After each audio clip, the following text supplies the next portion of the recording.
సత్యం గారు చెప్పండి. ఇప్పుడు గమనించాల్సిన విషయం ఏంటంటే రేవంత్ రెడ్డి చిన్నపిల్లగాడు కాదు. రేవంత్ రెడ్డి ఒకసారి ఎమ్మెల్సీ, 2 సార్లు ఎమ్మెల్యే, 3 సార్లు కాంటాక్ట్ చేస్తున్నాడు.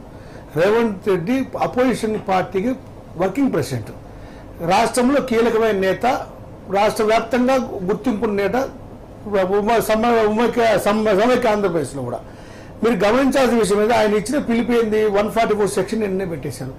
ఆయన అడిగిందల్లా ఒకటే, మీరు చేసి ఇస్తామన్న పనులు చేయకుండా నా దగ్గరకు వచ్చి మాట్లాడుతున్నారు. చేస్తామన్న పనులు ముఖ్యమంత్రి అడిగే హక్కు ఎవరికైనా ఉంది. నువ్వు అడిగిన పనులు, చేస్తామన్న పనులు అడిగితే నీకు ఇరిటేషన్ ఎందుకు వస్తుంది? చేస్తామన్న పనులు చేయకుండా నిన్ను క్వశ్చన్ చేసి తట్టుకోలేకపోతే నువ్వు ఉద్యమంలో ఎన్ని మాటలు మాట్లాడావు? ఓ ఉద్యమ పార్టీ నేతగా నువ్వు గవర్నమెంట్లోకి వచ్చినాక, ప్రభుత్వంలోకి వచ్చినాక ప్రభుత్వాది నేతగా వ్యవహరించే తీరు ఇది కాదు. ఉద్యమ నేతగా నువ్వు ఇంకా వ్యవహరిస్తున్నావు, ఉద్యమ భాష మాట్లాడుతున్నావు. ఇది డెమోక్రసీ సిస్టము. ఆ డెమోక్రసీ సిస్టాన్ని మీరు తెలుసుకోవాలి, గమనించాలి. మేము కోరుకుంటున్నాం. అక్కడ వాస్తవ పరిస్థితులు ఏంటి? నరేంద్ర రెడ్డి అనే వ్యక్తి పక్క నుంచి అక్కడ పోటీ చేశారు. సరే, మీ అభ్యర్థి మీ స్టేషన్లో పెట్టుకోవచ్చు, తప్పలేదు. నరేంద్ర రెడ్డి అనే వ్యక్తికి సంబంధించిన ఆస్తు వాళ్ళ దగ్గర బంధువులలో 60-50 లక్షల రూపాయలు డబ్బులు దొరికినాయి. దానికి మీరు లెక్క చెప్పట్లా. అది చెప్పకుండా రేవంత్ రెడ్డి గారు ఈడీ దాడులు చేశారు. ఇంతకుముందు ₹1 దొరకలేదు. ఈడీ వాళ్ళు ఏం చేయకుండా వెళ్ళిపోయారు. కనీసం పేపర్ బయట పెట్టలా. ఇప్పుడు అడిగిన దానికి సమాధానం చెప్పకుండా, చేసిన క్వశ్చన్ ఆన్సర్ చెప్పకుండా నువ్వు అక్కడ ప్రచారంకి వస్తే హరీష్ రావు గారు పక్క నుంచి వచ్చి అక్కడ ఉండి అక్కడే ఉండి 1 రోజుల్లో ఉండి చేస్తున్నప్పుడు మీరు అవసరం చేయొచ్చు, నాయకులు అక్కడక్కడే ఉంచవచ్చు. ఒక నియోజకవర్గంలో ఏమి ఇబ్బంది లేదు. మీకు అంత భయం ఎందుకు, అంత ఇబ్బంది ఎందుకు? మీకు ఇక్కడే కాదు. ఇప్పుడు బ్రదర్ ఇంతకుముందు చెప్తే టీఆర్ఎస్ ఆయన మాత్రం అతను ఏమంటున్నాడు, ఒక ప్రతాప్ రెడ్డి దగ్గర, ఒక రేవంత్ రెడ్డి దగ్గర కాదు, అన్యాయం ఇది. రాష్ట్రంలో ఒక 80-90 నియోజకవర్గాల్లో ఇంకా బయట రావట్లేదు. చాలా మంది చాలా లోపల నిర్బంధంగా నడుస్తుంది, నిర్బంధంగా బెదిరిస్తున్నారు. ప్రత్యక్షంగా పోలీసులు ప్రవేశం చేస్తున్నారు, ప్రత్యక్షంగా పోలీసులు ఇంటర్వ్యూ అవుతున్నారు.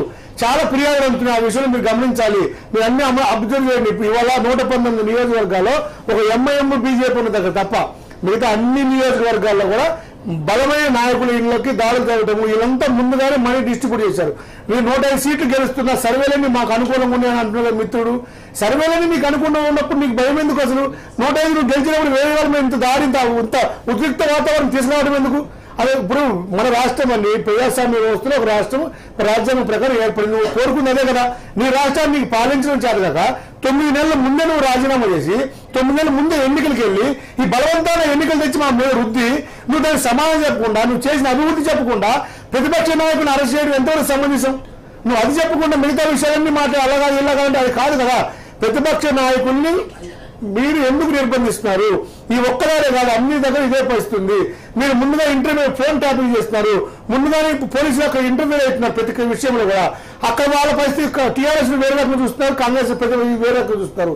ఇదంతా జరుగుతున్న వాతావరణం, ఈ రాష్ట్రంలో జరుగుతున్న పరిస్థితి, ప్రత్యక్షంగా అందరూ చూస్తున్న పరిస్థితి. అది గమనించాలని చెప్పి కోరుతున్నాం.